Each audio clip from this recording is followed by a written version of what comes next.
టీవీలోనూ సత్తా చాటారు వెంకీ మామ. ఫ్యామిలీ ఆడియన్స్ ఎక్కడుంటే అక్కడ వెంకీ మామ ఉంటాడు. తన ఫ్యామిలీ చిత్రంతో అలరిస్తాడు.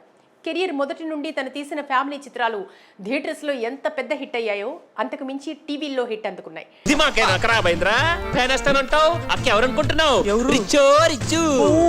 టీవీలో వెంకీ మామ సినిమాలు వస్తున్నాయంటే తమకు ఇష్టమైన సీరియల్ కూడా పక్కన పెట్టి వెంకీ మామ సినిమా చూసి ఎంజాయ్ చేస్తారు ఫ్యామిలీ లేడీస్. ఆయన ఫాలోయింగ్ అలాంటిది. మరి మన ఇంట్లో అక్క కాపీ తగ్గితే కలర్ తగ్గిపోదు. అసలు గ్రామర్ అయితే ఈ నేపథ్యంలో మొన్న సంక్రాంతికి విడుదలైన family and thrilling comedy entertainer సంక్రాంతికి వస్తున్నాం ఎంత పెద్ద హిట్ అందుకుందో చూసే ఉంటాం. బాక్స్ ఆఫీస్ వద్ద ఈ సినిమా మిగతా సినిమాల పోటీని తట్టుకుని వాటిని బోల్తా కొట్టించి ఏకంగా 300 కోట్లకు పైగా కలెక్షన్స్ సాధించి వెంకీ మామ కూడా ఊహించని విజయాన్ని ఈ సినిమా సాధించింది. మంచి ముత్యమే సినరాజు మచ్చలేనోడు సినరాజు ఆజానుబాహుడు. విక్టరీ వెంకటేష్ కెరియర్లో సంక్రాంతికి వస్తున్నాం ఆల్ టైమ్ బిగ్గెస్ట్ హిట్గా నిలిచింది. ఒక ప్రాంతీయ చిత్రంగా ఈ స్థాయి కలెక్షన్స్ రాబట్టడంలో అరుదైన రికార్డుగా పరిగణించవచ్చు. ప్రపంచంలో 8వ వింతను చూస్తున్నాను తెలుసా. ఒక రోజ్ మిల్క్ ఇంకో రోజ్ మిల్క్ తాగుతుంది. చాలే. సీనియర్ హీరోల్లో వెంకీ మామ నెంబర్ 1గా నిలిచారు. ఇదిలా ఉంటే ఈ సినిమా జోరు థియేటర్స్ తర్వాత ఓటీటీ, టీవీ ఛానల్స్లో మొదలుపెట్టింది. శాటిలైట్, ఓటీటీ ప్రీమియర్ రెండు ఒకేసారి జరుపుకున్న సంక్రాంతికి వస్తున్నాం అనుకున్న దానికంటే ఎక్కువ బీభత్సమే చేస్తోంది.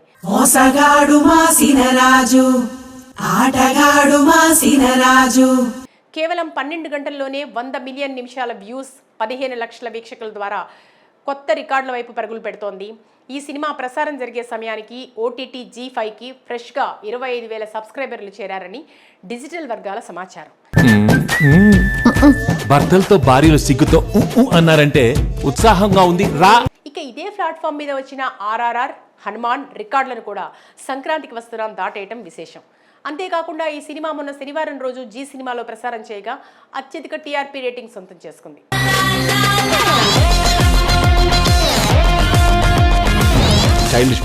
సహజంగా ఆదివారం రోజున సెలవు దినం కావడంతో అందరూ ఖాళీగా ఉంటారని కొత్త సినిమాలు టీవీ ఛానల్స్లో ప్రసారం చేస్తుంటాయి.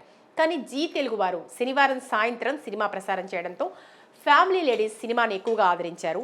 వెంకీ మామ సినిమాను ఎప్పట్లాగే టీవీలో మంచి వ్యూస్ రాబట్టాయి.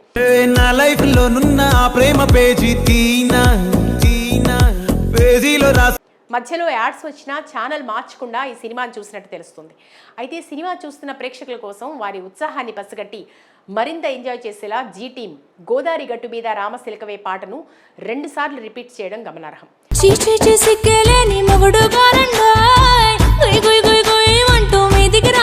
మామూలుగా 50-100 రోజుల టైంలో థియేటర్స్ ఫ్యాన్స్ కోసం ఇలా చేస్తుంటారు. కానీ టీవీలో మాత్రం అరుదుగా ఇలా చేస్తాయి. ఏది ఏమైనా ఇక నుంచి జీ తెలుగులో కుదిరినప్పుడల్లా రిపీటెడ్గా ఫ్యామిలీ ఆడియన్స్ కోసం ఈ సినిమాను ప్రసారం చేసే అవకాశాలున్నాయని చెప్పొచ్చు.